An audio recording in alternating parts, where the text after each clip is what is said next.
الحمد لله رب العالمين الصلاة والسلام على سيد الأنبياء والمرسلين أما بعد فأعوذ بالله من الشيطان الرجيم بسم الله الرحمن الرحيم۔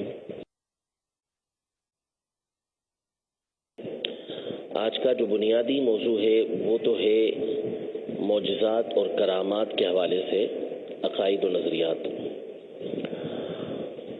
اس ضمن میں ظاہر ہے کہ جو معجزات ہیں، کرامات ہیں، یہ کسی نہ کسی ہستی کے ساتھ متعلق ہوتے ہیں، یعنی خود سے ظاہر ہے کوئی معجزہ نہیں ہوتا، کرامت نہیں ہوتی، بلکہ وہ کسی نبی، کسی ولی کے ساتھ اس کا تعلق ہوتا ہے۔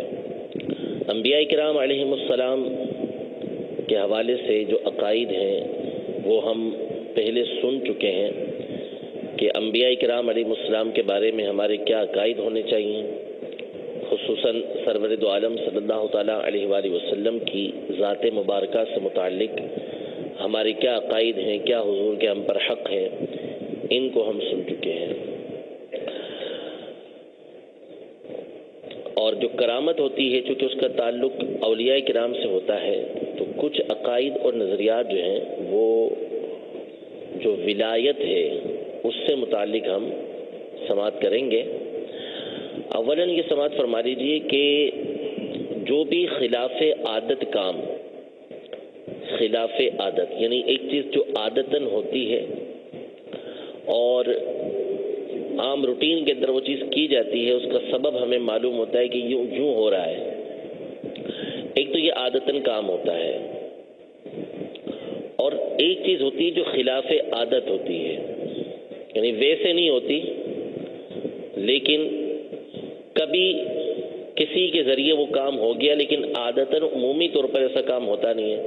مثال کے طور پہ بیٹھے بیٹھے یہاں پر کوئی اوپر ہو جائے تو ایسا نہیں ہوتا، کوئی ویسے ہی پانی پر چلنا شروع کر دے، ہوا میں چلنا شروع کر دے، تو یہ چیزیں خلاف عادت کہلاتی ہیں کہ عام طور پر ایسی چیزیں ہوتی نہیں ہیں۔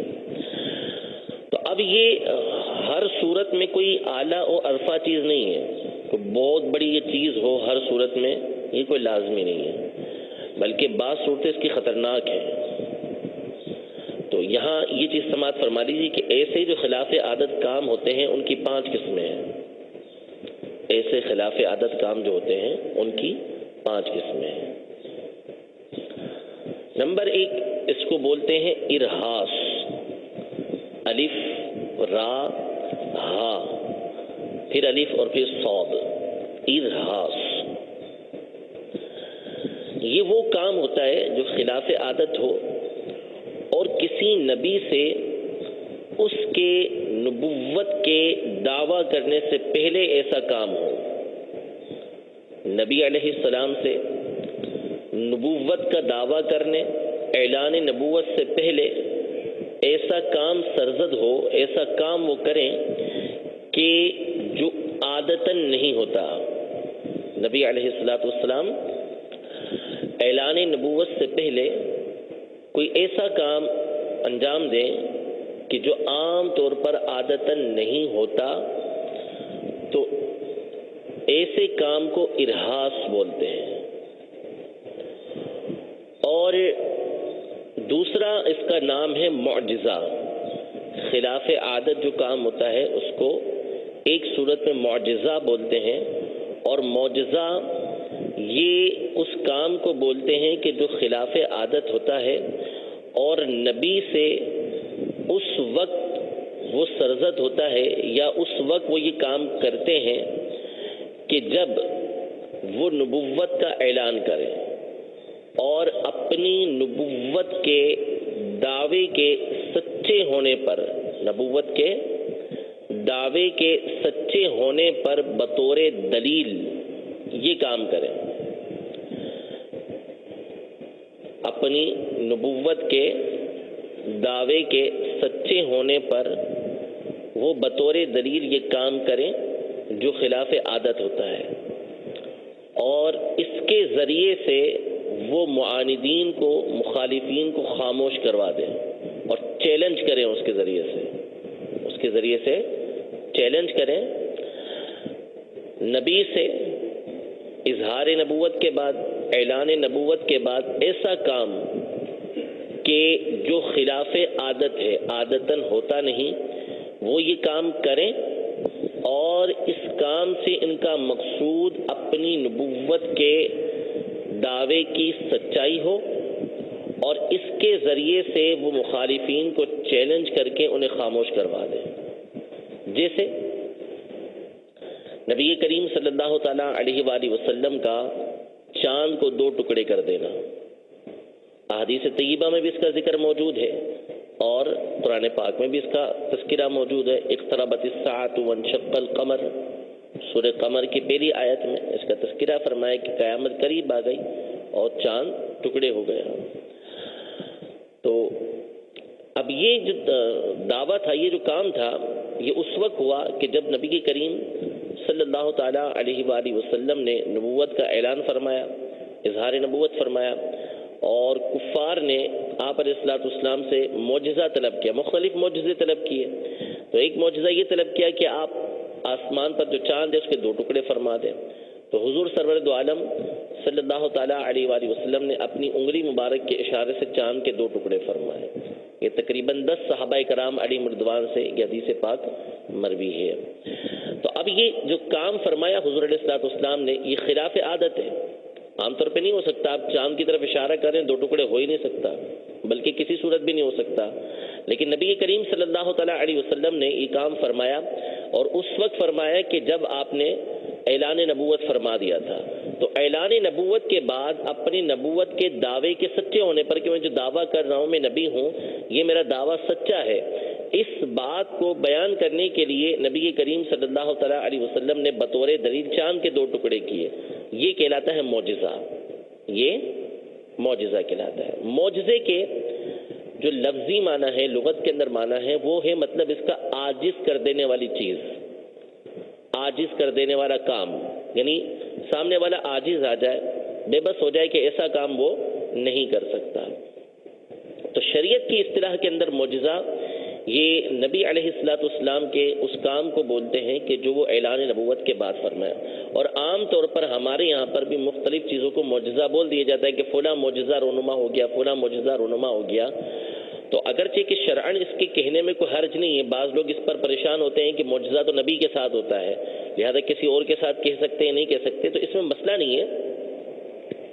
اصل میں وہاں پر جو لوگوں کا مقصود ہوتا ہے وہ یہ بیان کرنا مقصود ہوتا ہے کہ ایسا کام ہوا کہ جو عام طور پر نہیں ہوتا، جو عام طور پر نہیں ہوتا، کہ فلاں اس طریقے سے بچ گیا، فلاں کے ساتھ اس طرح کا معاملہ ہو گیا.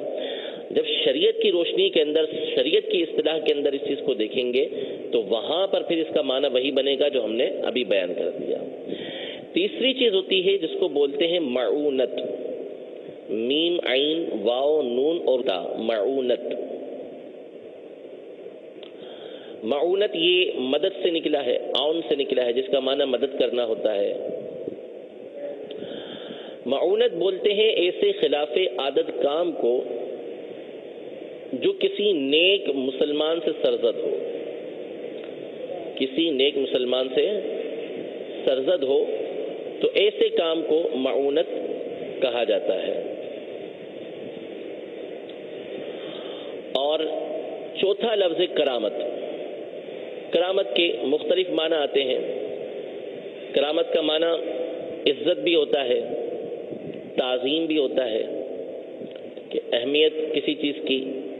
یہ تمام کرامت کے معنی بنتے ہیں. اور کرامت سے شریعت کی روشنی کے اندر مراد، اصطلاح کے اندر مراد ایسا کام جو خلاف عادت ہو، عام طور پر نہ ہوتا ہو اور کسی ولی سے سرزد ہو. کسی ولی سے یہ کام ہو تو ایسے کام کو کرامت کہا جاتا ہے. جیسے غوث پاک رضی اللہ تعالی عنہ کی مختلف کرامات، کہ مرغی کو زندہ کر دینا، بکری کو زندہ کر دینا، مردوں کو زندہ کر دینا، اور بہت ساری کرامتیں جو اولیاء کرام سے منقول ہیں جس کا تذکرہ انشاءاللہ آگے آ رہا ہے. تو یہ ساری کی ساری کرامت کہلاتی ہیں کہ یعنی ولی سے خلاف عادت ایسا کام ہونا یا ان کا کرنا کہ جو عام طور پر نہیں ہوتا. اور یہ ساری کی ساری چیزیں اچھی ہیں، اچھی چیز ہیں. اور ایک خلاف عادت کام ہوتا ہے جس کو استدراج بولتے ہیں. استدراج، الف سین تا دال را الف اور جیم. استدراج یہ ہے کہ جو کسی کافر سے یا کسی فاسق سے خلاف عادت کام ہو. فاسق و فاجر شخص سے گناہگار ہے اور یا کافر ہے، اب وہ ایسا کام کر کے دکھا رہا ہے کہ جو خلاف عادت عام طور پہ ایسا کام نہیں ہوتا، تو اس کو کہتے ہیں استدراج. اب جیسے غریب نواز رحمۃ اللہ تعالی علیہ کے سامنے جو اجے پال جوگی جادوگر تھا، اس نے مختلف اپنے طرح طرح کے اس نے کر کے دکھائی چیزیں، تو یہ استدراج ہے. یہ کوئی کرامت نہیں تھی، یہ کوئی معونت نہیں تھی، بلکہ اس نے استدراج کیا. اسی طرح حضرت سیدنا موسیٰ علیہ نبینا علیہ الصلوۃ والسلام کے مقابل کفار نے آ کے جو ہے جادوگروں نے آ کے جادو دکھایا، یہ بھی استدراج کی ایک صورت حال ہے. تو خلاف عادت جو کام ہوتے ہیں یہ ان کی 5 قسمیں ہیں جو ہم نے آپ کے سامنے ذکر کی. نمبر 1 ارہاس، جو نبوت سے نبی علیہ الصلوۃ والسلام سے نبوت کا دعویٰ کرنے سے پہلے صادر ہو. اور نمبر 2 معجزہ، جو نبی علیہ الصلوۃ والسلام سے نبوت کا اعلان کرنے کے بعد، دعوی نبوت کے بعد اپنے نبوت کی جو دعویٰ ہے اس پر دلیل کے طور پر صادر ہو اور وہ بطور چیلنج ہو جس کے ذریعے سے وہ سامنے مخالف کو خاموش کروا دیں. اور نمبر 3 معونت، کہ جو کسی نیک صالح مسلمان سے صادر ہو. اور نمبر 4 جو کسی ولی سے صادر ہو اس کو کرامت کہتے ہیں. اور نمبر 5 فاسق و فاجر یا کافر سے خلاف عادت کام کا سرزد ہونا، اس کو استدراج کہتے ہیں. معجزات اور کرامت یہ دونوں کے دونوں حق ہیں. معجزات تو بکثرت وہ ہیں کہ جن کا تذکرہ قرآن پاک میں بھی موجود ہے، احادیث طیبہ کے اندر بھی موجود ہے. اور کرامت کا تذکرہ بھی قرآن پاک میں بھی ہے اور احادیث طیبہ کے اندر بھی موجود ہے. کرامت اولیاء کا منکر، ہمارا عقیدہ یہ ہے کہ وہ گمراہ ہے. کرامت اولیاء حق ہے اور اس کا منکر گمراہ ہے. قرآن پاک میں کثیر دلائل کرامت کے ثبوت پر موجود ہیں. ایک مسلمان کی حیثیت سے ہمارا اس پر پختہ عقیدہ ہے کہ جس سے کرامت ثابت ہوتی ہے. مثلا حضرت سیدنا سلیمان علیہ نبینا و علیہ الصلوۃ والسلام کا واقعہ کہ جس میں آپ نے اپنے درباریوں سے اس وقت یہ فرمایا کہ جب ملکہ بلقیس کو آپ نے دعوت اسلام بھیجی، یعنی حضرت سیدنا سلیمان علیہ نبینا علیہ الصلوۃ والسلام کو اللہ تبارک و تعالی نے جنات پر، پرندوں پر، تمام چیزوں پر حکمرانی عطا فرمائی تھی. تذکرہ قرآن پاک کے اندر موجود ہے سورۃ النمل کے اندر. تو حضرت سیدنا سلیمان علیہ نبینا علیہ الصلوۃ والسلام کو ہدہد نے آ کر اس بات کی خبر دی تھی کہ ملک جو سبا ہے اس پر ایک عورت حکمرانی کرتی ہے اور یہ لوگ سورج کی عبادت کرتے ہیں. تو سلیمان علیہ نبینا علیہ الصلوۃ والسلام نے ایک خط بھیجا تھا ملکہ بلقیس کے نام، جس میں اسے دعوت اسلام دی تھی اور نہ قبول کرنے کی صورت میں اس کو جنگ کا کہا تھا کہ جنگ ہوگی. تو بہرحال سلیمان علیہ نبینا علیہ الصلوۃ والسلام نے وہ خط بھیجا تو ملکہ بلقیس نے اسلام قبول کرنے کی نیت سے آنے کی نیت کی کہ وہ سلیمان علیہ السلام کی بارگاہ میں حاضر ہوگی. تو سلیمان علیہ نبینا علیہ الصلوۃ والسلام نے اپنے دربار میں یہ کہا کہ کون ہے کہ جو ملکہ بلقیس کا جو تخت ہے وہ اس کے یہاں آنے سے پہلے یہاں پر لے آئے. مفسرین نے لکھا ہے کہ یہ تخت اپنی مثل آپ تھا، یعنی بے مثل تخت تھا، بہت بڑا تخت اور مختلف جواہرات اس میں جڑے ہوئے تھے. یعنی اپنے زمانے کا ایک مشہور تخت تھا. تخت سمجھتے نا، چارپائی ٹائپ کا یہ تخت جو لکڑی سے بنا ہوا ہوتا ہے عمومی طور پر، لیکن مختلف اس کی صورتیں ہوتی ہیں بننے کی. تو یہ تخت جو ہے لانے کا پوچھا کہ کون ہے کہ جو ملکہ بلقیس کے یہاں آنے سے پہلے اس کا تخت یہاں پر لے آئے. تو قرآن پاک میں ہے قال عفریت من الجن انا آتیک بہ قبل ان تقوم من مقامک، کہ آپ کے یہاں کھڑے ہونے سے پہلے، یعنی ایک جن بولا، عفریت جن اس نے کہا کہ آپ کے یہاں سے کھڑے ہونے سے پہلے پہلے اس کا تخت میں یہاں پر لے آؤں گا۔ تو پھر سلیمان علیہ السلام نے اس کو بٹھا دیا۔ تو آصف بن برقیہ رضی اللہ تعالیٰ عنہ جو حضرت سلیمان علیہ نبینا علیہ السلام کے وزیر تھے اور اہل علم تھے اور اللہ کے ولی تھے، تو ان کا تذکرہ قرآن پاک میں فرمایا کہ قال الذی عنده علم من الکتاب انا آتیک بہ قبل ان یرتد الیک طرفک، یعنی اس شخص نے کہ جس کے پاس علم تھا، اس نے کہا کہ میں آپ کے پلک جھپکنے سے پہلے اس تخت کو یہاں پر لے آؤں گا۔ یہ انہوں نے دعویٰ کیا، اور دعویٰ کرنے کے بعد قرآن پاک میں موجود ہے کہ فلما رآہ مستقرا عندہ، کہ پس سلیمان علیہ السلام نے دیکھا کہ وہ واقعی تخت ان کے پاس موجود ہے، تو یہ پلک جھپکنے سے پہلے پہلے سینکڑوں میل دور جو اتنا بڑا تخت تھا اس کو اٹھا کر یہاں پر لے آئے۔ اب آپ بتائیے کہ پلک جھپکنے سے پہلے تو تخت ہلایا بھی نہیں جا سکتا، ہم اس کو ہلا بھی نہیں سکتے، چھوٹے سے فاصلے سے ایک بندہ اتنے بڑے تخت کو اٹھا بھی نہیں سکتا، وہ اتنی دور سے اٹھا کر یہاں پر لے آئے، تو یہ ان کی کرامت تھی۔ یعنی وہ واقعہ تھا کہ جو خلاف عادت ہوا، جو عادتاً نہیں ہوتا، اور اللہ کے ایک ولی سے ایسا کام ہوا تو پھر ایسے کام کو کرامت کہا جاتا ہے۔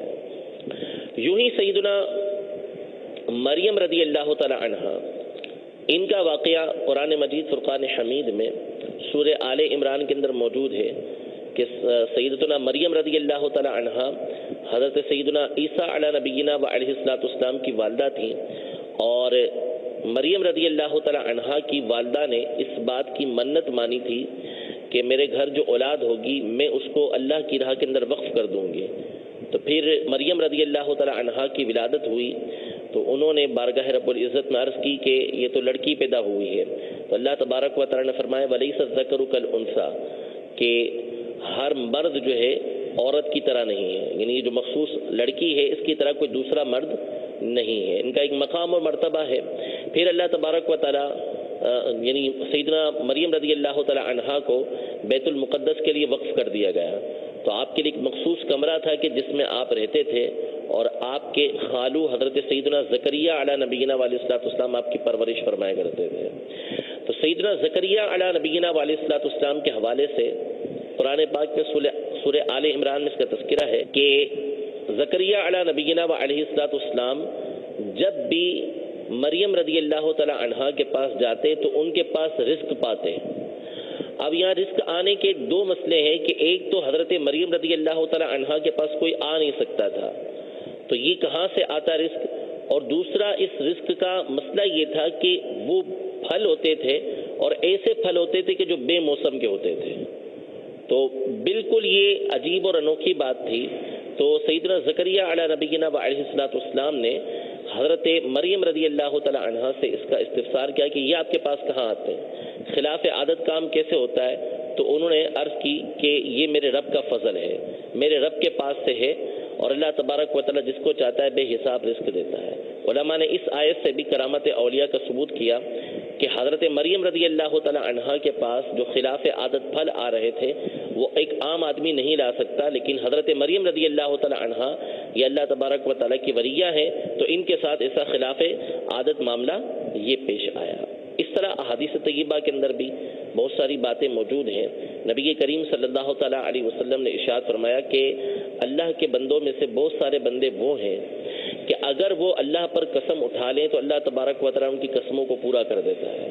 مفہوم حدیث یہ ہے کہ ان کے چہرے جو ہے وہ گرد آلود ہوتے ہیں، بال بکھرے ہوئے، کہ عام لوگ دیکھیں تو کوئی توجہ نہ دیں، لیکن ان کا مقام و مرتبہ اللہ کی بارگاہ میں ایسا ہے کہ اگر وہ اللہ پر کسی چیز کی قسم اٹھا لیں تو اللہ تبارک و تعالیٰ ان کی قسم کو پورا فرما دیتا ہے۔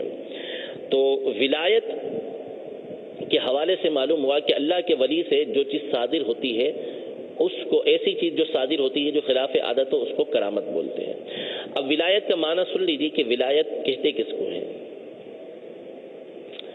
ولایت ایک قرب خاص ہے، قرب یعنی اللہ کی بارگاہ میں قریب ہونا، مقام ہونا اللہ کی بارگاہ میں، ایک مقام خاص ہے کہ مولا عز و جل یعنی اللہ عز و جل اپنے نیک بندوں کو محض اپنے فضل و کرم سے عطا فرماتا ہے۔ ولایت ایک قرب خاص یعنی خاص مقام ہے کہ اللہ تبارک و تعالی اپنے نیک بندوں کو محض اپنے فضل و کرم سے عطا فرماتا ہے۔ ولایت ایک مخصوص مقام ہے، ایک قرب خاص ہے کہ اللہ عز و جل اپنے نیک بندوں کو محض اپنے فضل و کرم سے عطا فرماتا ہے۔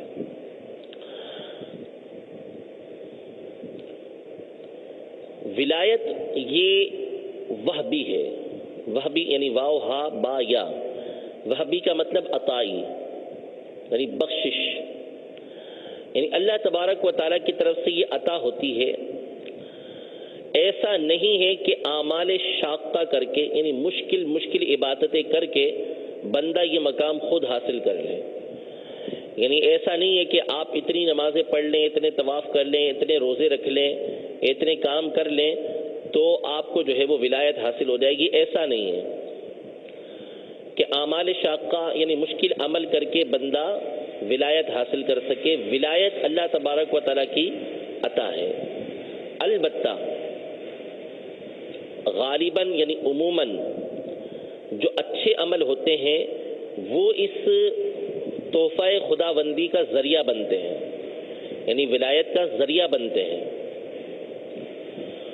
ہے اللہ تبارک و تعالیٰ کی عطا، جس کو عطا فرمانا چاہے بعضوں کو ابتدا میں ہی عطا فرما دیتا ہے، اور بعض جو ہے وہ اعمال شاقہ کرتے رہتے ہیں، تو اللہ تبارک و تعالیٰ عمومی طور پر ایسے عمل کرنے والے کے جو اخلاص کے ساتھ اللہ تبارک و تعالیٰ کو راضی کرنے کی نیت سے یہ اچھے عمل کر رہے ہوں تو ان کو اللہ تبارک و تعالیٰ ولایت عطا فرماتا ہے۔ یعنی ولایت کا عمومی جو سبب بنتا ہے وہ اعمال شاقہ بنتے ہیں، لیکن اس کے بغیر بھی اللہ تبارک و تعالیٰ ولایت عطا فرماتا ہے۔ لیکن ہرگز اس کا مطلب یہ نہیں کہ بندہ نیک عمل کر کے ولایت کو حاصل کر سکے، اور ولایت کو حاصل کرنے کے لیے نہیں بلکہ اللہ تبارک و تعالیٰ کو راضی کرنے کے لیے نیک عمل کرنے ہوں گے، کہ اللہ کو راضی کرنے کی نیت سے کہ اللہ تبارک و تعالیٰ راضی ہو جائے، وہ خوش ہو جائے، اس نیت سے بندہ عمل کرتا رہے تو عام طور پہ ایسا ہوتا ہے کہ ان نیک اعمال کرنے کی وجہ سے اللہ تبارک و تعالیٰ ولایت عطا فرما دیتا ہے۔ لیکن حقیقت یہ ہے کہ ولایت اللہ تبارک و تعالیٰ کی عطا ہے، کہ اللہ تبارک و تعالیٰ جس کو عطا فرمانا چاہے تو عطا فرما دیتا ہے۔ اس لیے بعضوں کو پیدائشی ولی بنا دیتا ہے، اور بعضوں کو جو ابتدا کرتے ہیں عبادت کی اور اللہ تبارک و تعالیٰ ان کو مقام عطا فرما دیتا ہے۔ کئی ایسے واقعات بزرگوں کے موجود ہیں کہ ابھی ابتدا ہوئی ہے ان کی، اور اللہ تبارک و تعالیٰ کثیر مقامات بڑے سے بڑے اولیاء سے ان کو بڑا مرتبہ عطا فرما دیتا ہے۔ عقیدہ نمبر 2 اس حوالے سے یہ ہے کہ ولایت بے علم کو نہیں ملتی، ولایت بے علم کو نہیں ملتی، ولایت بے علم کو نہیں ملتی۔ اب یہ علم حاصل کرنا کبھی تو ظاہری طور پر ہوتا ہے کہ علم حاصل کرتے ہیں، جو مروجہ علم ہے، ضروری علم ہے، ان کو حاصل کرتے ہیں، قرآن و حدیث کا علم حاصل کرتے ہیں، شریعت کے مسائل کا علم حاصل کرتے ہیں، یعنی جو ان کی ضرورت کی چیزیں ہوتی ہیں اس کا علم حاصل کرتے ہیں۔ بے علم شخص کبھی بھی ولی نہیں ہو سکتا۔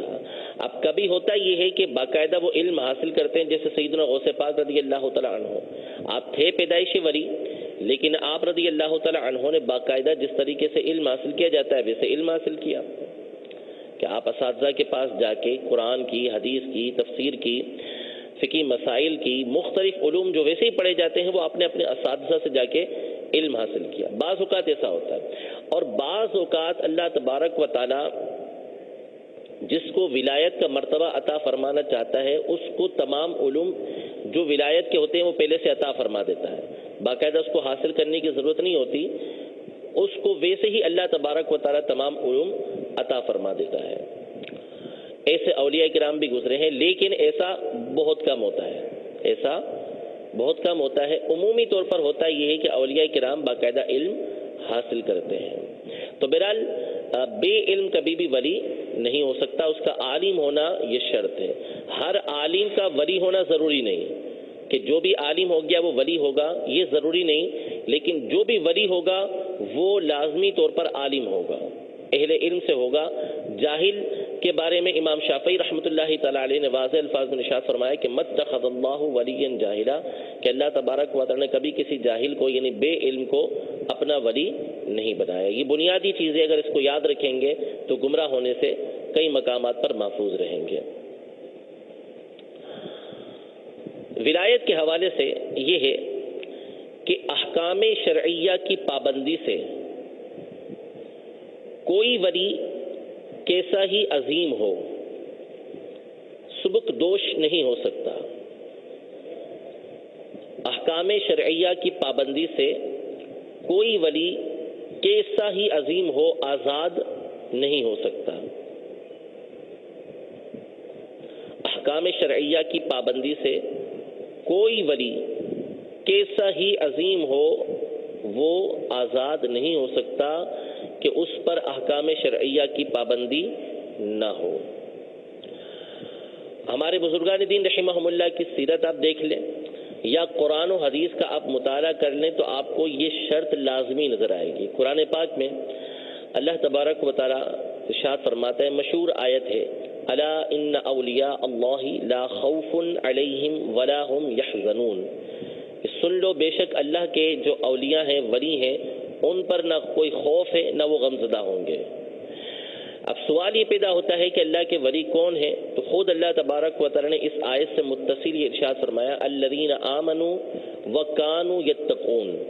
یعنی اللہ کے ولی وہ ہیں کہ جو ایمان لے کر آئے اور اللہ تبارک و تعالی سے ڈرتے ہیں.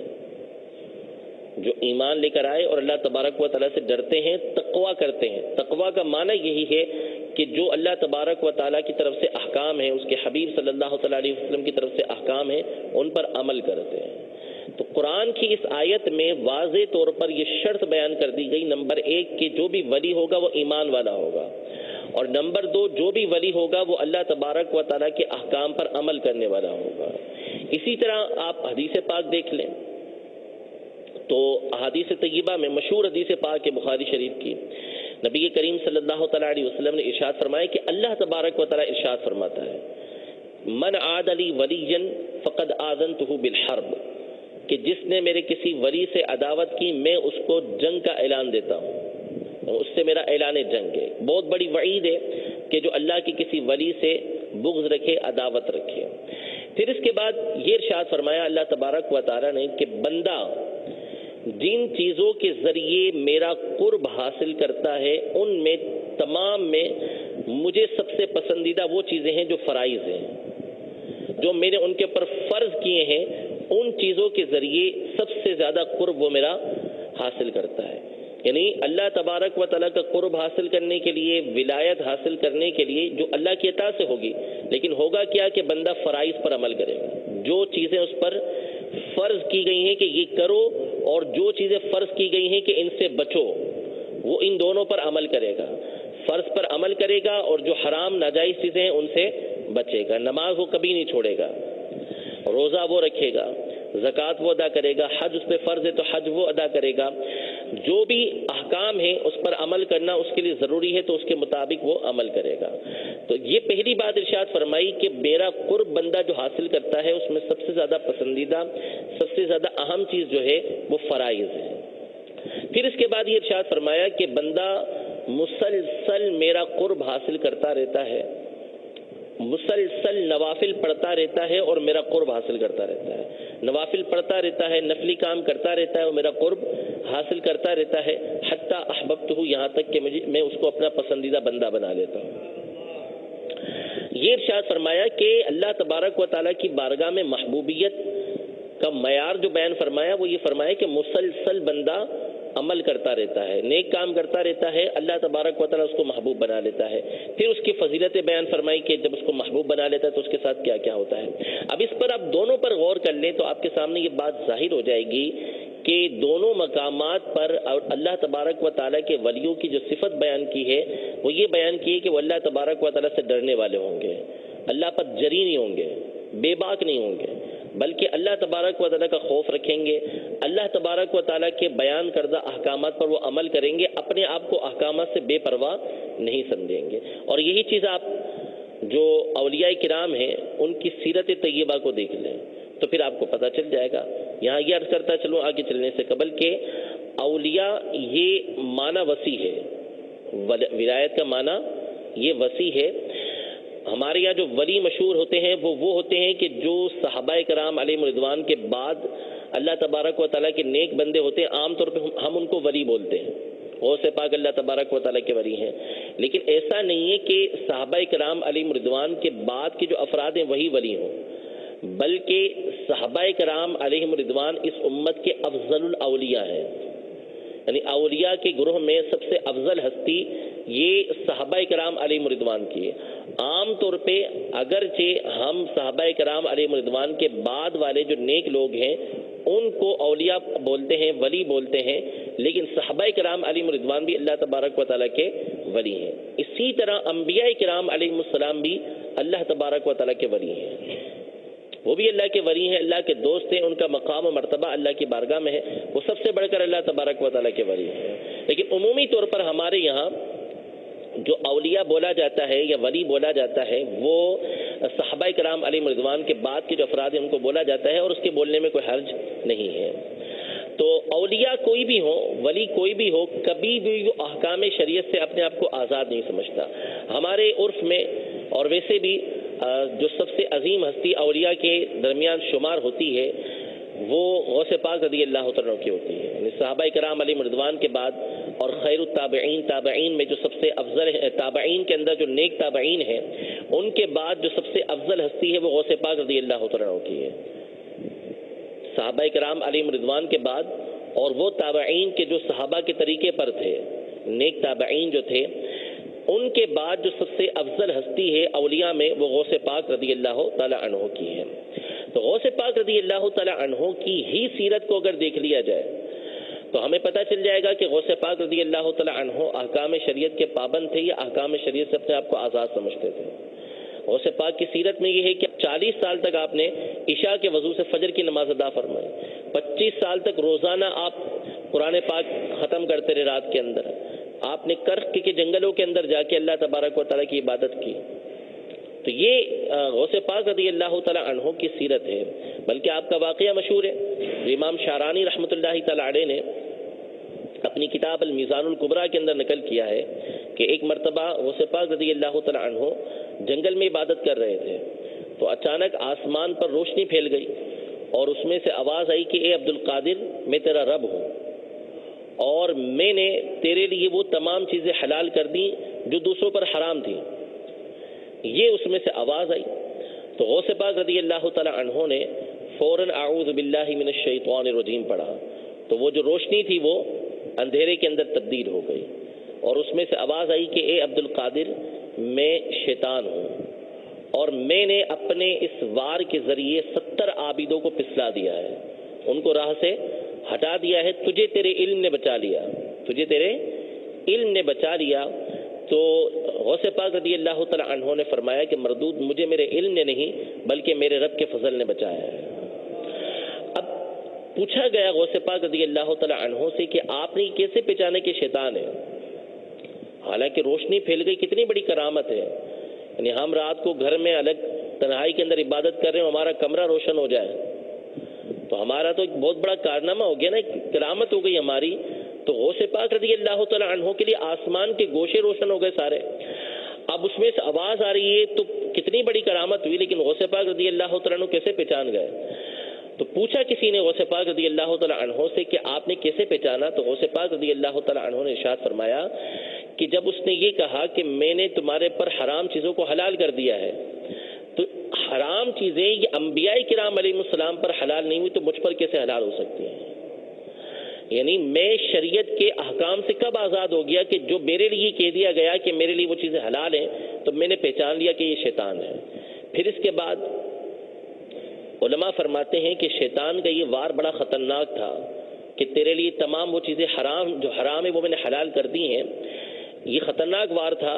لیکن اس سے بھی خطرناک وار یہ تھا کہ اس نے غوث پاک رضی اللہ تعالیٰ عنہ سے یہ کہا کہ آپ کو آپ کے علم نے بچا لیا. غوث پاک رضی اللہ تعالیٰ عنہ نے اللہ کے فضل سے اس کے اس وار کو بھی ناکام کر دیا کہ تکبر نہیں کیا کہ مجھے میرے علم نے بچایا، بلکہ یہ کہا کہ مجھے میرے رب کے فضل نے بچایا ہے. ٹھیک ہے.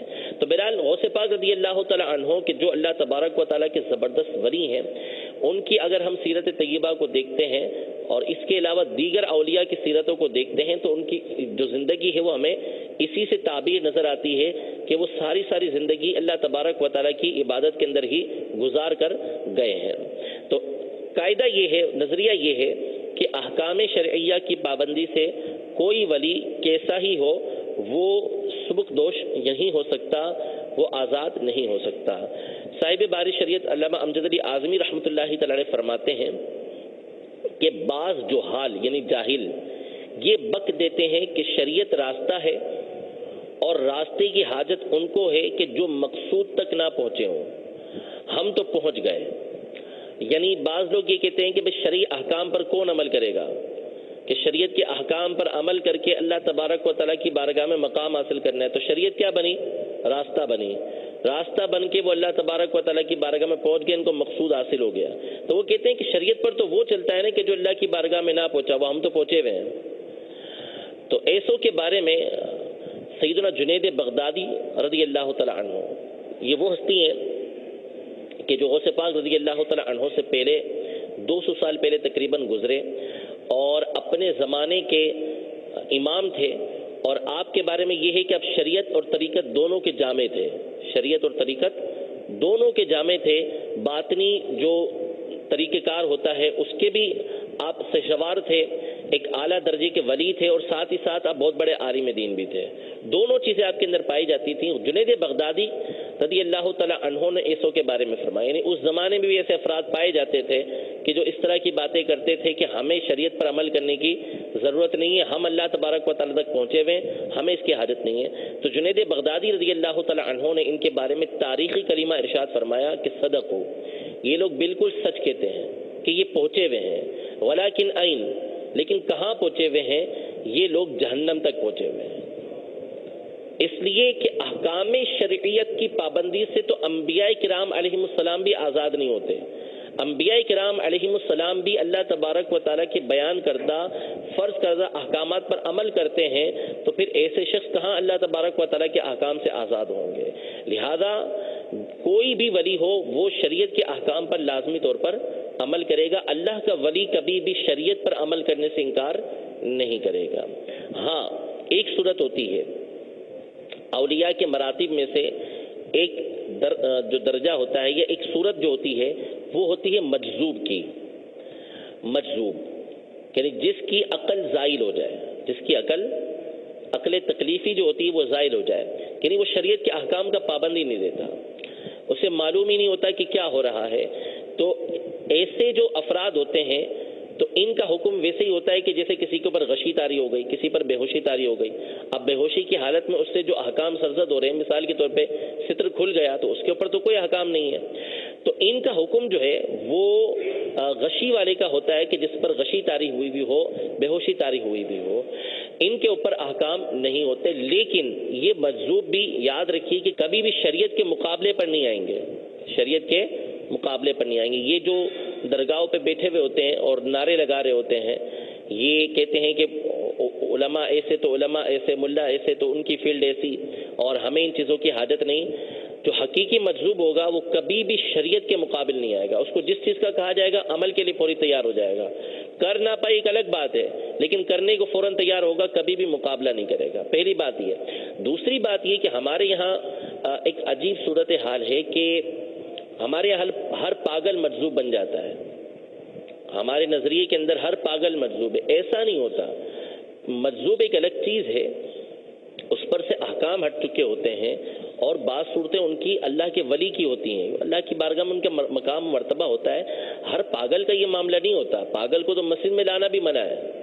ہمارے یہاں جو بھی دیوانہ ہو جائے، پاگل ہو جائے، تو اس کو لوگ اس کے آگے پیچھے گھومتے ہیں ہاتھ باندھ کر اور اس سے دعائیں کرواتے ہیں، دعا بھلے کروائیں، لیکن اس کے بارے میں یہ اعتقاد رکھنا کہ یہ اللہ کا ولی ہو گیا یا یہ مجذوب ہو گیا، ایسا نہیں ہے۔ ہر پاگل کو اس طرح نہیں کہا جائے گا۔ مجذوب الگ چیز ہے، پاگل الگ چیز ہے۔ مجذوب پاگل نہیں ہوتا، مجذوب پاگل نہیں ہوتا، اس پر سے جو اس کے مسائل ہوتے ہیں کہ اس پر جو تجلیات ہوتی ہیں وہ ایسی اس کے دل پر پڑتی ہیں، جسم پر پڑتی ہیں کہ وہ اپنے آپ کے اندر نہیں رہتا، اپنے آپ میں نہیں رہتا، تو پھر ان کا یہ حال ہو جاتا ہے۔ یہ پاگلوں والا معاملہ ان کے ساتھ نہیں ہوتا۔ بہرحال اس پر اور بہت زیادہ کلام ہے، اس حوالے سے گفتگو بہت زیادہ ہے کہ اس طرح کے جو معاملات ہیں ہمارے یہاں یہ بہت زیادہ عام ہیں. اگر اس چیز کو ہم سامنے رکھیں گے جو ہم نے بیان کی ہے تو اس سے اہل سنت کے اوپر جو بعض لوگ طرح طرح کے اعتراض کرتے ہیں وہ دور ہو جائیں گے. تو ایسے افراد جو ہوتے ہیں کہ جو شریعت سے اپنے آپ کو آزاد سمجھتے ہیں، اہل سنت کا ان سے کوئی تعلق نہیں. مزارات پہ بیچنے والے، بھنگ پینے والے، چرس پینے والے، اور ان کے پاس لوگ جاتے ہیں اور اپنے یہ کام ان سے کرواتے ہیں، اس کا اہل سنت سے کوئی تعلق نہیں. علماء اہل سنت کا اس سے کوئی تعلق نہیں ہے. معیار شریعت میں نے آپ کو بتا دیا کہ شریعت کا اسکیل، شریعت کا جو معیار ہے وہ یہ ہے کہ اللہ تبارک و تعالیٰ کی عبادت کرے، اللہ تبارک و تعالیٰ کی فرما برداری کرے، اللہ تبارک و تعالیٰ کی نافرمانی سے اپنے آپ کو محفوظ رکھے. اگرچہ کہ ہمارے یہاں معیار تبدیل ہو گیا، میں پہلے بھی اپنے ایک دو سلسلوں کے اندر بات بیان کر چکا ہوں کہ ہمارے یہاں معیار انگوٹھیاں ہمارے یہاں ولایت کا معیار ہو جاتی ہے کہ ایک انگوٹھی پہنی ہوئی ہے، جتنی موٹی انگوٹھی ہوگی اتنا بڑا وہ ولی ہوگا. 2 پہن لی اس کا مرتبہ اور بڑھ جائے گا، 3 پہن لی اور بڑھ جائے گا، 10 پہنی ہوئی ہے، ہاتھ پورے بھرے ہوئے، اس کے مرتبے بڑھ جائیں گے. جس کے بال بہت زیادہ لمبے ہیں اور نہایا ہوا نہیں ہے تو اس کا مرتبہ اور بڑھ جائے گا، جتنا زور سے نعرہ لگائے گا اتنا اس کا مرتبہ بڑھ جائے گا. تو یہ معیار نہیں ہے، یہ بدنام کرنے والی چیزیں ہیں. یہ ہمارا جو نظام ہے، ہماری جو شریعت ہے، ہمارا جو مسلک ہے، ہمارے جو علماء کے اقوال ہیں، ان تمام کے خلاف ہے، بالکل خلاف ہے. سیدی اعلیٰ حضرت امام اہل سنت نے فتاوی رضویہ کی 21ویں جلد کے اندر مقال العرفاء کے نام سے ایک رسالہ لکھا ہے، جس میں کثیر اولیاء کے حوالے سے آپ نے اس بات کو بیان کیا ہے کہ شریعت کی پابندی کے بغیر کبھی ولایت حاصل ہو ہی نہیں سکتی. ایک انگوٹھی کی شریعت نے اجازت دی مرد کو، جو چاندی کی ہو، 4.5 ماشا سے کم کی ہو، اس میں ایک نگینہ لگا ہو، بغیر نگینے کی بھی نہ ہو اور ایک سے زیادہ نگینہ بھی نہ ہو، یہ مرد کو اجازت دی گئی. اس سے زیادہ پہننے کی مرد کو اجازت ہی نہیں ہے. مرد کو حکم یہ ہے کہ وہ اپنے بال حد میں حد کندھے تک رکھ سکتا ہے کہ اس کے بال اس کے کندھے کو چھوئیں. اس سے نیچے آئے گا تو اس کو ناجائز و حرام لکھا کہ یہ عورتوں سے مشابہت ہے، شریعت کی خلاف ورزی ہے. شریعت مطہرہ صفائی کو پسند کرتی ہے، صفائی کو نصف ایمان قرار دیا ہے. ہمارے نزدیک اس کی کوئی حیثیت نہیں کہ بندہ میلا کچیلا رہ کر جو ہے وہ اس طرح کا مقام و مرتبہ حاصل کر سکے. ہاں وہ ایک الگ چیز ہے کہ کسی کے اوپر مجذوبیت طاری ہے تو وہ الگ چیز ہے، لیکن ایسے افراد کے جو ایسے مقامات پر بیٹھے ہوتے ہیں وہ ایسے نہیں ہوتے. وہ کھانا یہاں پر کھاتے ہیں، نماز مدینے میں پڑھتے ہیں. کھانا ان کے یہاں پر ہوگا، نماز مکہ مکرمہ کے اندر ہوگی. تو یہ کوئی معیار نہیں ہے. تو ایسی چیزیں اولاً تو ہم سے کوئی تعلق رکھتی نہیں ہیں، اور ہمیں بھی عقل و شعور سے کام لینا چاہیے کہ ایسے افراد سے ہم دور رہیں. ایسے افراد کے پاس جانے کی بھی شریعت مطہرہ اجازت نہیں دیتی. اگلا عقیدہ اس حوالے سے ہمارا یہ ہے کہ اولیاء کرام کو اللہ عز و جل نے بہت بڑی طاقت دی ہے. اولیاء کرام کو اللہ عز و جل نے بہت بڑی طاقت دی ہے. یہ حضرات نبی کریم صلی اللہ تعالیٰ علیہ وسلم کے سچے نائب ہیں. ان کو اختیارات اور تصرفات حضور صلی اللہ تعالیٰ علیہ وآلہ وسلم کی نیابت میں ملتے ہیں. اولیاء کرام کو اللہ عز و جل نے بہت بڑی طاقت دی ہے. یہ حضرات نبی کریم صلی اللہ تعالیٰ علیہ وسلم کے سچے نائب ہیں. ان کو اختیارات اور تصرفات نبی کریم صلی اللہ تعالیٰ علیہ وآلہ وسلم کی نیابت میں یعنی آپ کے نائب ہونے میں ملے ہیں. یعنی یہ عقیدہ ہے ہمارا، یہ نظریہ ہے کہ اولیاء کرام کو جو بھی کرامت ملتی ہے، جو بھی کرامت ملتی ہے وہ ان کے نبی صلی اللہ تعالیٰ علیہ وسلم کا حصہ ہوتی ہے. یعنی ان کے دربار سے ان کو یہ کرامت ملتی ہے. اولیاء کو جو کچھ حاصل ہوتا ہے وہ ان کے نبی علیہ الصلوۃ والسلام کے وسیلے سے، ان کے ذریعے سے حاصل ہوتا ہے. علوم غیبیہ یعنی غیب کی باتیں ان پر منکشف ہوتی ہیں. علوم غیبیہ ان پر منکشف ہوتے ہیں، یعنی غیبی باتیں، غیب کی باتیں، آنے والے معاملات ان کے اوپر منکشف ہو جاتے ہیں، ظاہر ہو جاتے ہیں. اور ان میں بہت سے وہ ہوتے ہیں کہ جن کو لوح محفوظ کا بھی علم دیا جاتا ہے کہ لوح محفوظ پہ کیا کیا لکھا ہوا ہے، یہ ان کو بتایا جاتا ہے. مگر یہ سب حضور اقدس صلی اللہ تعالیٰ علیہ وسلم کے واسطے اور عطا سے ملتے ہیں. مگر یہ سب حضور اقدس صلی اللہ تعالیٰ علیہ وآلہ وسلم کے واسطے اور عطا سے ملتے ہیں. رسول کے واسطے کے بغیر کوئی غیر نبی کسی بھی غیب پر مطلع نہیں ہو سکتا. رسول کے واسطے کے بغیر کوئی بھی غیر نبی یعنی کوئی بھی ولی ہو وہ غیب پر مطلع نہیں ہو سکتا. اللہ کی بارگاہ سے انبیاء کرام علیہم السلام کو غیب ملتے ہیں اور ان کے دربار سے اولیاء کو غیب کا علم یہ حاصل ہوتا ہے. کرامت اولیاء حق ہیں، اس کا منکر گمراہ ہے. کرامت اولیاء حق ہیں، اس کا منکر گمراہ ہے. کرامت کی پھر مختلف قسمیں ہیں. علامہ نبہانی رحمۃ اللہ تعالی علیہ نے اپنی کتاب کرامات اولیاء میں اس کی تقریباً 25 قسمیں لکھی ہیں. تقریباً 25 قسمیں لکھی ہیں، اور تمام کی تمام جو خارق عادت باتیں ہوتی ہیں، خلاف عادت باتیں ہوتی ہیں، وہ اولیاء سے ممکن ہے سوائے اس معجزے کے کہ جس کے بارے میں بتا دیا گیا کہ کسی اور سے نہیں ہو سکتا. سوائے اس معجزے کے کہ جس کے بارے میں بتا دیا گیا کہ کسی اور سے نہیں ہو سکتا. جیسے قرآن پاک کی مثل لانا. قرآن پاک میں نے عرض کیا تھا کہ نبی کریم صلی اللہ تعالیٰ علیہ وسلم کا ایک معجزہ ہے اور بے مثل معجزہ جو قیامت تک باقی رہنے والا ہے. تو یہ ایک معجزہ ہے، تو ایسا معجزہ ہے کہ اس کی مثل دوسرا کوئی نہیں لا سکتا.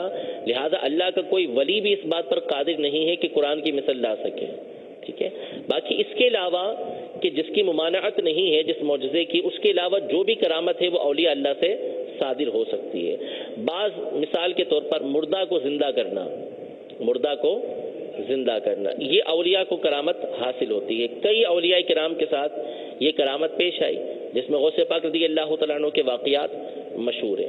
لیکن یہ بھی کیا ہے، نبی کریم صلی اللہ تعالیٰ علیہ وسلم کے معجزے میں سے، آپ کے فضائل میں سے حصہ ملا ہے کہ حضور علیہ الصلوۃ والسلام نے بھی مردوں کو زندہ فرمایا. سیدنا عیسیٰ علیہ نبینا علیہ الصلوۃ والسلام نے مردوں کو زندہ فرمایا، جس کا تذکرہ قرآن پاک کے اندر موجود ہے. اسی طرح مادرزاد جو اندھے ہیں اور کوڑی ہیں، ان کو شفا دے دینا، یہ بھی ان کو حاصل ہوتا ہے. اور ایک ہوتا ہے طی الارض کے نام سے. طی الارض یعنی زمین کا سمٹ جانا. تو اولیاء کے لیے بعض اوقات زمین سمٹ جاتی ہے، لہذا وہ مشرق اور مغرب کا تمام فاصلہ ایک لمحے کے اندر طے کر سکتے ہیں. یہ ان کے ساتھ ہوتا ہے. اسی طرح وقت کا سمٹ جانا یہ بھی ہوتا ہے کہ مختصر سے یعنی بہت بڑا وقت ہوگا لیکن ان کی بارگاہ کے اندر فوری گزر جائے گا. جیسے آپ اللہ کی کسی ولی کی بارگاہ میں جائیں تو رات ویسے گزارنا آپ کو بڑا مشکل ہوگا، لیکن ان کی بارگاہ کے اندر وقت سمٹ جاتا ہے، مختصر ہو جاتا ہے، فوری طور پہ گزر جاتا ہے، بندے کو پتہ بھی نہیں چلتا.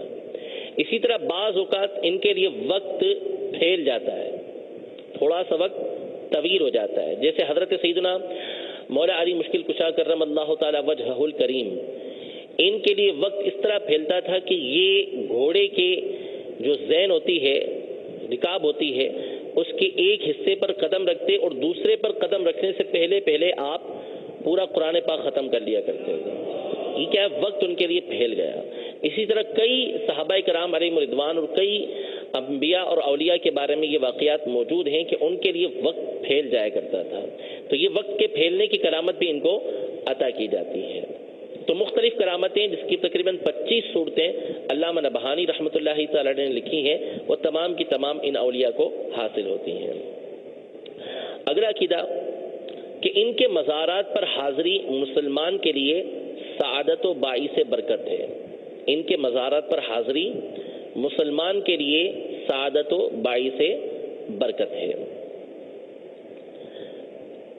اس پر دلائل بہت سارے موجود ہیں کہ اولیاء اللہ کے مزارات پر جانا یہ نبی کریم صلی اللہ تعالیٰ علیہ وآلہ وسلم کی سنت سے بھی ثابت ہے کہ آپ صلی اللہ تعالیٰ علیہ وآلہ وسلم ہر سال جو شہداء تھے ان کے مزار پر تشریف لے جایا کرتے تھے.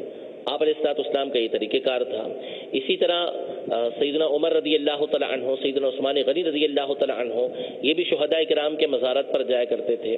اس کے بعد نسلاً بعد نسلاً ہر زمانے کے اندر مسلمانوں کا یہ طریقہ کار رہا ہے کہ وہ اولیاء اللہ کے مزارات پر جاتے اور وہاں جا کر اپنی مرادیں اور حاجتیں اللہ تبارک و تعالیٰ کی بارگاہ میں بھی پیش کرتے اور ان اولیاء سے بھی عرض کرتے تو ان کی وہ حاجتیں پوری ہو جاتی. مزار پر جانا یہ باعث سعادت ہے. نمبر ایک بات یہ یاد رکھ لیں کہ مزار پر جانے کے آداب ہیں کہ مزار پر بندہ جب جائے گا تو اس کے آداب کے مطابق جائے گا کہ وہاں پر جانا اولاً اپنے لیے باعث سعادت سمجھے.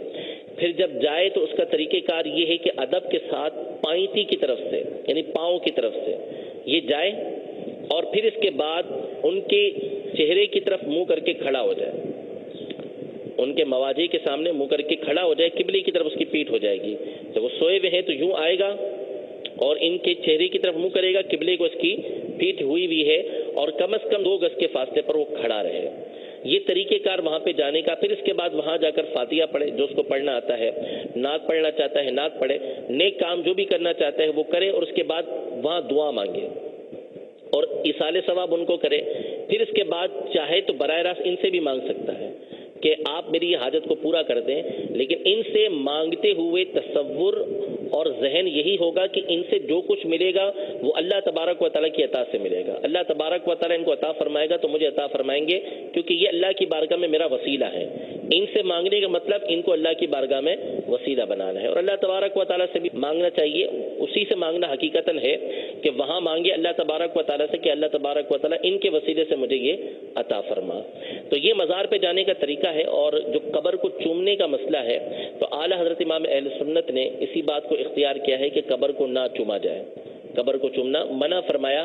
اور فرمایا کہ جب بندہ 2 گز کے فاصلے پر کھڑا ہوگا, 4 ہاتھ کے فاصلے پر کھڑا ہوگا تو پھر اس کا چومنا کہاں رہے گا. ٹھیک ہے. جہاں تک رہا مزارات پر جانے کے حوالے سے بزرگوں کا معاملہ, تو اس پر بہت سارے دلائل موجود ہیں, بعض اس میں سے سماعت فرما لیجیے. سیدنا ابراہیم حربی رحمۃ اللہ تعالی علیہ کے حوالے سے خطیب بغدادی رحمۃ اللہ تعالی علیہ نے اپنی کتاب تاریخ بغداد میں یہ واقعہ نقل کیا. اور تاریخ بغداد سے امام ذہبی رحمۃ اللہ تعالی علیہ جو محدث ہیں بڑے, انہوں نے اپنی کتاب سیر اعلام النبلاء میں, اور علامہ شامی رحمۃ اللہ تعالی علیہ جو حنفیوں کے بڑے بزرگ ہیں, انہوں نے اپنی کتاب رد المحتار کے اندر اس بات کو ذکر کیا کہ سیدنا معروف کرخی رحمۃ اللہ تعالی علیہ, سیدنا معروف کرخی رحمۃ اللہ تعالی علیہ, ان کا مزار اقدس ہے بغداد شریف کے اندر. اور ان کے مزار اقدس کے بارے میں اہل بغداد کے اندر یہ مشہور تھا کہ یہ تریاق مجرب ہے. تریاق یعنی سانپ اگر کسی کو ڈس لے تو اس کے لیے جو دوائی ہوتی ہے اس کو تریاق بولتے ہیں. پھر ہر قسم کی دوائی کو جو بیماری دور کرنے والی ہو, پریشانی دور کرنے والی ہو, اس کو تریاق بولتے ہیں. یعنی کسی کی بھی مصیبت کو جو دور کرنے کا ذریعہ بنے اس کو تریاق بولا جاتا ہے. تو معروفی کرخی رحمۃ اللہ تعالی علیہ کے مزار اقدس کے بارے میں اہل بغداد یہ کہا کرتے تھے کہ ان کی جو قبر ہے یہ تریاق مجرب ہے, یعنی مصیبتیں دور کرنے کا ایسا مقام ہے کہ تجربہ کیا گیا ہے کہ یہاں سے مصیبتیں دور ہو جاتی ہیں. اور یہاں پر آ کر جو ہے وہ اللہ تبارک و تعالیٰ سے دعا کی جائے تو مصیبتیں دور ہوتی ہیں. امام ذہبی رحمۃ اللہ تعالی علیہ یہ ارشاد فرماتے ہیں کہ اس کی وجہ یہ ہے کہ جہاں پر اللہ تبارک و تعالیٰ کا ولی موجود ہو وہاں اللہ تبارک و تعالیٰ کی خاص رحمتیں نازل ہوتی ہیں اور وہاں پر اللہ تبارک و تعالیٰ دعاؤں کو قبول فرماتا ہے. امام حافظ ابن حجر عسقلانی رحمۃ اللہ تعالی علیہ جو حدیث کے ایک بہت بڑے امام گزرے ہیں, اپنی کتاب تہذیب التہذیب میں فرماتے ہیں کہ امام ابو علی نشاپوری رحمۃ اللہ تعالی علیہ یہ اپنے زمانے کے حدیث کے ایک امام ہیں, اور ان کے ساتھ مسئلہ ہو گیا کہ یہ بیمار ہو گئے, پریشان ہو گئے. تو یہ کہتے ہیں کہ کنت فی غم شدید, میں بڑی پریشانی کے اندر تھا, مشکل کے اندر تھا. فرأیت النبی صلی اللہ تعالی علیہ وسلم فی المنام, میں نے نبی کریم صلی اللہ تعالی علیہ وسلم کو خواب میں دیکھا. تو نبی کریم صلی اللہ علیہ وسلم مجھ سے یہ فرما رہے ہیں کہ سر الی قبر یحییٰ بن یحییٰ واستغفر وصل تقضی حاجتک, یعنی تم یحییٰ بن یحییٰ کی قبر پر جاؤ. یہ امام حاکم جو 4 صدی ہجری کے بزرگ گزرے ہیں ان کے استاد ہیں, یہ فرما رہے ہیں کہ مجھے نبی کریم صلی اللہ تعالی علیہ وسلم نے خواب میں ارشاد فرمایا کہ تم یحییٰ بن یحییٰ کی قبر پر جاؤ اور وہاں جا کے اللہ سے معافی مانگو اور سوال کرو, اللہ تبارک و تعالیٰ تمہاری حاجت کو پورا کر دے گا. یہ کہتے ہیں کہ صرف حضور علیہ الصلوۃ والسلام نے فرمایا، یہ بھی حق اور سچ ہے. کہتے ہیں فاصبحت، جب صبح ہوئی، ففعلت ذلك فقضيت حاجتي، کہ جب صبح ہوئی تو میں نے ایسا ہی کیا اور جس پریشانی کے اندر میں تھا اللہ تبارک و تعالی نے میری وہ پریشانی دور کر کے میری حاجت کو پورا فرما دیا. یہ حافظ ابن حجر اسقلانی رحمۃ اللہ تعالی علیہ، یہ 9ویں صدی ہجری کے بزرگ ہیں، اپنے زمانے کے بہت بڑے امام ہیں. یہ اتنے بڑے بڑے اولیاء کا یہ واقعہ ذکر کر رہے ہیں جس سے یہ معلوم ہوا کہ ہر زمانے میں ہمارے بزرگوں کا یہ معمول رہا ہے کہ اولیاء کی، انبیاء کے مزارات پر جا جا کے اپنی مصیبتیں، پریشانیاں عرض کرتے اور اللہ تبارک و تعالیٰ ان کی پریشانیوں کو، مصیبتوں کو دور فرما دیتا. امام شافعی رحمۃ اللہ تعالی علیہ، کون ان کا نام نہیں جانتا، کہ کروڑوں شافعیوں کے امام ہیں. یہ فرماتے ہیں کہ جب بھی مجھے کوئی مصیبت آتی ہے، پریشانی آتی ہے، تو میں امام اعظم ابو حنیفہ رضی اللہ عنہ کے مزار پر جاتا ہوں، وہاں 2 رکعت ادا کرتا ہوں اور اللہ تبارک و تعالیٰ سے دعا کرتا ہوں، اللہ تبارک و تعالیٰ میری مصیبت کو، پریشانی کو دور فرما دیتا ہے. یہ طریقہ کار ہے ہمارے بزرگوں کا. تو اس لیے معلوم ہوا کہ ان کے مزارات پر حاضری دینا، بزرگوں کے مزارات پر حاضری دینا، یہ سعادت کا باعث ہے. اگلا عقیدہ اس حوالے سے ہمارا یہ ہے کہ اولیاء کرام اپنی اپنی قبروں میں حیات ابدی کے ساتھ زندہ ہیں. اولیاء کرام اپنی قبروں میں حیات ابدی کے ساتھ زندہ ہیں، یعنی اولیاء حیات ہیں اپنی قبروں کے اندر. ان کو اللہ تبارک و تعالیٰ کی طرف سے رزق بھی ملتا ہے، نعمتیں بھی اللہ تبارک و تعالیٰ ان کو عطا فرماتا ہے. انہیں ایصال ثواب کرنا، ثواب پہنچانا انتہائی برکات کا سبب ہے اور ایک اچھا کام ہے، انتہائی ادب کا کام ہے، اچھا کام ہے، برکت کا کام ہے کہ انہیں ایصال ثواب کیا جائے. ایصال ثواب کا مطلب ثواب پہنچانا. اب وہ چاہے ان کے عرس کے دن کیا جائے یا کسی اور دن کیا جائے، دونوں صورتوں میں جائز ہے.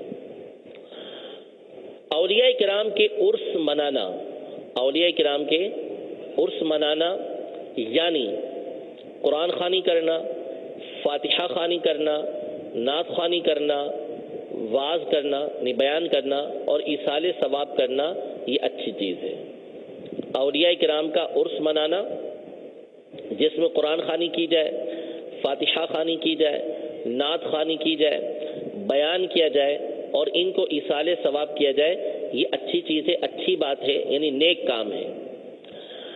صاحب بحر شریعت علامہ امجد علی اعظمی رحمۃ اللہ تعالی علیہ اس بات کو نقل کرنے کے بعد فرماتے ہیں کہ رہے منہیات شرعیہ، یعنی وہ چیزیں کہ جو منع ہے، وہ چیزیں جو منع ہے، جن سے شریعت نے منع کیا ہے، تو وہ ہر حالت کے اندر ناپسندیدہ ہے، ہر حالت میں ناپسندیدہ ہے اور مزارات طیبہ کے پاس اور زیادہ مذموم یعنی ناپسندیدہ ہے. یعنی اولیاء اللہ کے مزارات پر جا کے ان کا عرس منانا کہ جس میں آپ نعت خوانی کریں، قرآن خوانی کریں، واعظ و نصیحت کریں، علم دین کی باتیں لوگوں کو سکھائیں، یہ بہت اچھی بات ہے. اب رہا وہاں پر خلاف شرع کام کرنا، جیسے مثال کے طور پر بعض مزارات پر عورتیں جمع ہو جاتی ہیں، مرد و عورت کا اختلاط ہو جاتا ہے، تو اب کیا عرس منع ہو جائے گا؟ تو عرس منع نہیں ہوگا، یہ جو کام ہے یہ ناجائز ہے، یہ غلط ہے. فرماتے ہیں کہ یہ جو چیز ہے نا، یہ صرف مزارات کے ساتھ تھوڑی ہے کہ جو غلط ہو، کسی بھی جگہ پر ہو یہ چیز غلط ہے. اور مزارات طیبہ کا جو تقدس ہے، جو ان کی اہمیت ہے، اس کے پیش نظر یہ اور زیادہ ناپسندیدہ ہو جائے گا. عورتوں کا اس طرح جمع ہو جانا یا کوئی بھی خلاف شرع وہاں پر کام کرنا، جیسے چرسی موالی جمع ہو کے طرح طرح کے وہاں پر اس طرح کے کام کرتے ہیں کہ جو خلاف شرع ہے. سب کو معلوم ہے کہ جن مزارات پر اس طرح کے معاملات ہوتے ہیں تو شریعت مطہرہ کبھی بھی اس کی تائید نہیں کرتی، اس کو بڑھاتی نہیں ہے، بلکہ شریعت مطہرہ اس کی مخالفت کرتی ہے اور یوں کہتی ہے کہ یہ تمام کی تمام چیزیں ویسے ہی غلط ہیں. مرد و عورت چاہے مزارات پر ان کا اختلاط ہو، چاہے مسجد میں ہو، چاہے عام جگہ پر ہو، خلاف شرع ہے، اس کی اجازت نہیں ہے. ہاں مزارات پر جب جائیں گے تو یہ چیز اور ناجائز ہو جائے گی، لیکن ان کو ختم کیا جائے گا، نہ یہ کہ عرس سے منع کیا جائے. اس کی مثال علماء نے یہ بیان کی، جیسے مثال کے طور پر مسجد ہے، مسجد کے اندر شور شرابہ کرنے سے حدیث پاک میں منع کیا گیا، آواز کو بلند کرنے سے منع کیا گیا. اب اگر لوگ آ کے مسجد کے اندر آواز کو بلند کرتے ہیں، شور شرابہ کرتے ہیں، تو کیا یہ کہا جائے گا کہ مسجد کو ختم کر دیا جائے تاکہ شور شرابہ ہی نہ ہو؟ بلکہ کیا کہا جائے گا کہ مسجد کے اندر جو اس طرح کا کام ہو رہا ہے اس سے روکا جائے گا، مسجد کو ختم نہیں کیا جائے گا۔ تو اسی طرح جو مزارات اولیاء ہیں ان پر جو نیک کام ہیں وہ ہوتے رہیں، اور جو برے کام ہو رہے ہیں ان سے روکا جائے گا، ان سے منع کیا جائے گا۔ اسی سلسلے میں ایک عقیدہ اور نظریہ اور اس حوالے سے مزید ایک بات یہ سماعت فرما لیں کہ ہمارے یہاں پیری مریدی کا سلسلہ ہوتا ہے، بیعت کا سلسلہ ہوتا ہے۔ تو یہ بیعت کا سلسلہ قدیم سے ہوتا ہوا آیا ہے، نبی کریم صلی اللہ تعالیٰ علیہ وسلم کے زمانے سے بیعت ہوتی آئی ہے، کبھی اسلام پر بیعت، تو کبھی جہاد پر بیعت، تو کبھی کسی گناہ سے بچنے پر بیعت، تو کبھی نیکی کرنے پر بیعت۔ یہ نبی کریم صلی اللہ تعالیٰ علیہ وسلم کے زمانے سے بیعت ہوتی ہوئی آئی ہے، اور اب تک یہ سلسلہ چلتا ہوا آ رہا ہے۔ تو یہ ایک سنت متوارثہ ہے جو مسلمانوں کے درمیان عام ہے۔ بیعت کرنا فرض و واجب نہیں ہے، جو بیعت ہمارے یہاں پر ہوتی ہی کرنا فرض و واجب نہیں ہے، لیکن انتہائی اچھی چیز ہے کہ جس کے ذریعے سے فوائد حاصل ہوتے ہیں، جس کے ذریعے فوائد حاصل ہوتے ہیں۔ اعلیٰ حضرت امام اہل سنت نے تفسیر عزیزی کے حوالے سے، شیخ عبدالعزیز محدث دہلوی رحمۃ اللہ تعالی علیہ کی تفسیر کے حوالے سے جو فوائد گنا ہیں اس کا خلاصہ یہ ہے کہ دنیا میں بھی اس کے فائدے حاصل ہوتے ہیں، جب بندہ دنیا سے رخصت ہو رہا ہوتا ہے تو اس وقت بھی اس کے فائدے حاصل ہوتے ہیں، رخصت کے وقت بھی اس کے فائدے حاصل ہو رہے ہوتے ہیں۔ اس پر امام فخر الدین رازی رحمۃ اللہ تعالی علیہ کا یہ واقعہ علماء نے لکھا ہے کہ آپ صاحب تفسیر کبیر کہ جو اپنے زمانے کے بہت بڑے امام اور عالم دین گزرے ہیں، اور آپ نے قرآن پاک کی سمجھ لیجیے کہ سب سے مشہور تفسیر لکھی ہے تفسیر کبیر کے نام سے، اور اپنے زمانے میں آپ نے جو اللہ تبارک و تعالیٰ پر اعتراض کرنے والے یا نبی کریم صلی اللہ علیہ وسلم پر اعتراض کرنے والے، دین اسلام پر اعتراض کرنے والے، اہل سنت پر اعتراض کرنے والے، ان کو جواب دینے میں آپ کا ایک نمایاں مقام تھا۔ آپ کے بارے میں یہ لکھا ہے کہ آپ کا جب موت کا وقت قریب آیا تو اس وقت شیطان آپ کے سامنے آ گیا، اور آ کے اس نے کہا کہ آپ اللہ تبارک و تعالیٰ کو ایک مانتے ہیں، اس پر دلیل کیا ہے؟ امام فخر الدین رازی رحمۃ اللہ تعالی نے ایک دلیل دی، تو شیطان چونکہ فرشتوں کا استاد رہ چکا ہے، معلم الملکوت رہ چکا ہے، اس نے اس دلیل کا جواب دے دیا کہ آپ کی دلیل ٹھیک نہیں ہے۔ امام نے دوسری دلیل دی، اس نے وہ بھی توڑ دی، تیسری دلیل دی، اس نے وہ بھی توڑ دی، یہاں تک علماء نے لکھا کہ 360 دلیلیں انہوں نے پیش کی اللہ تبارک و تعالیٰ کے وحدہ لا شریک ہونے پر، اس نے سب کا جواب دیا۔ اب امام فخر الدین رازی رحمۃ اللہ تعالی بڑے پریشان ہو گئے کہ یہ کیا ہوا، موت کا وقت آ رہی ہے۔ تو آپ کے حالات میں یہ لکھا کہ آپ سے بہت دور آپ کے پیر و مرشید نجم الدین کبریٰ رحمۃ اللہ تعالی علیہ وضو فرما رہے تھے، تو وضو فرماتے فرماتے وہاں سے آپ نے پانی کے چند چھینٹے مارے اور کہا کہ اے فخر الدین، اس کو کہہ دو کہ میں اللہ تبارک و تعالیٰ کو بلا دلیل ایک مانتا ہوں۔ آپ نے یہ کہا اور شیطان خائب و خاسر ہو کے وہاں سے چل دیا۔ تو یہ بیعت کا فائدہ حاصل ہوا، پیر بنانے کا فائدہ حاصل ہوا۔ بڑے بڑے اولیاء، بڑے بڑے علماء نے، بڑے بڑے محدثین نے، مفسرین نے باوجود اہل علم ہونے کے کسی نہ کسی ولی کے دامن کو تھام کے رکھا۔ اسی طرح علماء فرماتے ہیں کہ قبر کے اندر، حشر کے اندر، میزان میں، ہر مقام پر اللہ تبارک و تعالیٰ کے نیک بندے، پیر و مرشد جو ہے بندے کے کام آئیں گے۔ قرآن پاک میں اللہ تبارک و تعالیٰ نے ارشاد فرماتا ہے یوم ندعو کل اناس بامامہم، کہ کل بروز قیامت ہم ہر شخص کو اس کے امام کے ساتھ بلائیں گے۔ اب امام سے مراد طریقت کا امام، شریعت کا امام، یہ تمام لوگ اس کے اندر آئیں گے کہ جو جس کی پیروی کرتا ہوگا، جس کے پیچھے چلتا ہوگا، اس کے ساتھ ساتھ وہ چل دے گا، نیک لوگوں کے ساتھ جنت کی طرف جائے گا، برے لوگوں کے پیچھے چلتا ہوگا تو پھر وہ جہنم کی طرف جائے گا۔ تو یہ پیری مریدی انتہائی اچھی چیز ہے، لیکن اس کے کچھ شرائط ہیں، کچھ ضابطے ہیں کہ آپ کس کو پیر بنائیں گے۔ ہر ایک کو پیر نہیں بنایا جا سکتا۔ یہاں اس کی 4 شرطیں ہیں، جس کو پیر بنائیں گے اس کی 4 شرطیں ہیں۔ سب سے پہلی شرط ہے کہ سنی صحیح العقیدہ، سنی صحیح العقیدہ ہونا اس کا ضروری ہے۔ لہذا اگر وہ سنی صحیح العقیدہ نہیں ہے،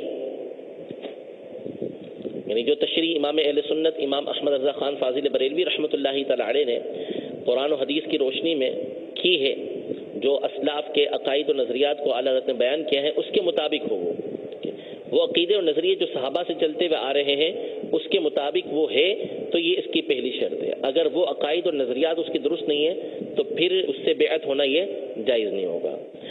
نمبر 2، اس کے پاس اتنا علم ہو کہ اپنی ضرورت کے مسائل جو اس کو درپیش آئیں وہ کتابوں سے نکال سکے، یعنی اہل علم سے ہو، اہل علم سے ہو، اس کو اتنا علم ہو کہ اپنے آپ کو پیش آنے والے مسائل کا حل وہ کتابوں سے نکال سکتا ہو. تو جو جاہل ہے، جس کے پاس علم سرے سے ہی نہیں ہے، اس سے بھی بیعت نہیں ہو سکتی.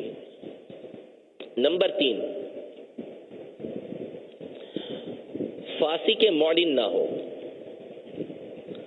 فاسق معلن نہ ہو. فاسق یعنی شریعت کے خلاف کام کرنے والا، گناہ کبیرہ کرنے والا یا گناہ صغیرہ پر اصرار کرنے والا، گناہ صغیرہ مسلسل کرتا رہے یا گناہ کبیرہ وہ کرتا ہو.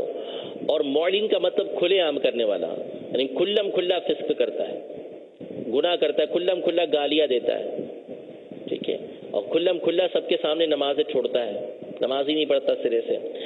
تو ایسا فاسق معلن شخص ہو تو پھر اس کی بھی بیعت نہیں ہو سکتی.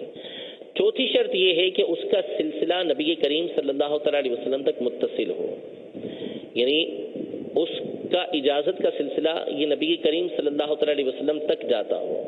جیسے امیر اہل سنت کا سلسلہ یہ نبی کریم صلی اللہ تعالی علیہ وسلم تک پہنچتا ہے، جو ہمارے اسٹڈی کے اندر ہے کہ امیر اہل سنت نے ضیاء الدین مدنی رحمۃ اللہ تعالی سے بیعت کی، انہوں نے اعلیٰ حضرت سے بیعت کی، اعلیٰ حضرت نے سیدی آل رسول رحمۃ اللہ تعالی سے بیعت کی، انہوں نے اچھے میاں سے بیعت کی، انہوں نے سیدی حمزہ سے بیعت کی. یوں اوپر جاتے جاتے یہ سلسلہ غوث پاک تک پہنچتا ہے، غوث پاک سے پھر یہ سلسلہ اوپر چلتے چلتے حضرت علی تک اور ان سے نبی کریم صلی اللہ تعالی علیہ وسلم تک پہنچتا ہے. یعنی سلسلہ کیا ہے؟ سارا متصل ہے، ہر ایک نے دوسرے سے بیعت کی بھی ہے اور ان سے ان کو اجازت ملی بھی ہے. تو سلسلہ اس کا متصل ہونا یہ ضروری ہے، یہ پیری کی شرائط میں سے ہے. اگر اس کا سلسلہ متصل نہیں ہے، ویسے ہی اس نے بیعت کروانا شروع کر دی، بھلے وہ فاسق معلن نہ ہو، عالم ہو، چاہے وہ جو ہے وہ تمام شرائط اس کے اندر پائی جاتی ہیں، سنی سے العقیدہ ہو، لیکن اگر اس کا سلسلہ نہیں متصل، اس کو اجازت نہیں ملی ہوئی، تو اس صورت میں وہ بیعت نہیں کر سکتا. آج کے جو عقائد تھے ہمارے ولایت سے متعلق پورے ہوئے. اگلا موضوع مختصر سا ہے، وہ بھی سماعت فرما لیجیے تاکہ وہ عقائد بھی ہمارے سامنے واضح ہو جائیں. یہ موضوع ہے فرشتوں کے حوالے سے، کہ فرشتوں کے حوالے سے ہمارا عقیدہ اور نظریہ کیا ہونا چاہیے. نمبر 1، فرشتے نوری جسم والے ہیں، فرشتے نوری جسم والی مخلوق ہیں. مسلم شریف کی حدیث مبارکہ ہے، حضرت سیدتنا عائشہ صدیقہ رضی اللہ تعالی عنہا روایت کرتی ہیں کہ رسول اللہ صلی اللہ تعالی علیہ وآلہ وسلم نے ارشاد فرمایا کہ خلقت الملائکۃ من نور، یعنی ملائکہ نور سے پیدا کیے گئے ہیں، ملائکہ نور سے پیدا کیے گئے ہیں. اللہ تعالیٰ نے ان کو یہ طاقت دی ہے کہ جو شکل چاہیں اختیار کر لیں، جو شکل چاہیں بن جائے، کہ اللہ تبارک و تعالیٰ ان کو طاقت عطا فرماتا ہے. کبھی انسان کی صورت میں اور کبھی کسی اور شکل کے اندر وہ ظاہر ہوتے ہیں. عام انسان ان کو نہیں دیکھ سکتے. انبیاء کرام علیہ السلام اور کبار اولیاء جو ہوتے ہیں، بڑے بڑے اولیاء، ان کو یہ طاقت دی جاتی ہے کہ وہ ان کو دیکھ سکتے ہیں. باقی عام انسان ان فرشتوں کو ان کی حقیقی صورت کے اندر نہیں دیکھ سکتے. ان کو شکلیں اختیار کرنے کی اجازت دی جاتی ہے، مختلف شکلیں وہ اختیار کر سکتے ہیں. جیسے انسان کی صورت اختیار کی اور بعض اوقات وہ انسانوں سے ملاقات کرتے ہیں، خاص طور پر حج کا جو موقع ہوتا ہے اس پر انسانوں سے ملاقات ہوتی ہے ان کی. اور ان کا مختلف صورتوں میں آنا یہ قرآن و حدیث سے ثابت ہے کہ انبیاء کرام علیہ السلام، جیسے حضرت ابراہیم علیہ السلام، حضرت لوط علیہ السلام، حضرت داؤد علیہ السلام کے بارے میں قرآن پاک کے اندر موجود ہے کہ ان کے پاس فرشتے آئے، اور جس وقت وہ آئے تو انسانی صورتوں کے اندر تھے. یعنی وہ آنا ان کا قرآن پاک میں موجود ہے، اور وہ جب آئے تو انسان بن کر آئے تھے. اسی طرح حضرت مریم رضی اللہ تعالی عنہا کے پاس جب جبریل امین علیہ السلام آئے تو آپ کا آنا جو تھا وہ انسانی شکل کے اندر تھا، انسانی شکل میں آئے. نبی کریم صلی اللہ تعالی علیہ وسلم کی بارگاہ میں جبریل امین بار بار حاضر ہوتے، اور تقریباً 24,000 مرتبہ جبریل امین علیہ السلام نبی کریم صلی اللہ علیہ وسلم کی بارگاہ میں حاضر ہوئے، اور ان میں آپ کا آنا جو اکثر ہوتا تھا وہ حضرت سیدنا دحیہ کلبی رضی اللہ تعالی عنہ کی شکل میں ہوا کرتا ہے۔ حضرت سیدنا دحیہ کلبی رضی اللہ تعالی عنہ کی شکل میں ہوا کرتا ہے۔ یہ انتہائی حسین اور خوبصورت صحابی تھے حضرت دحیہ کلبی رضی اللہ تعالی عنہ۔ ان کی شکل کے اندر حضرت جبریل امین علیہ السلام بارگاہ رسالت میں اکثر حاضر ہوا کرتے تھے۔ فرشتوں کے بارے میں یہ عقیدہ ہے کہ یہ معصوم ہے، یہ معصوم ہیں، گناہوں سے پاک ہیں، گناہ ان سے نہیں ہو سکتے،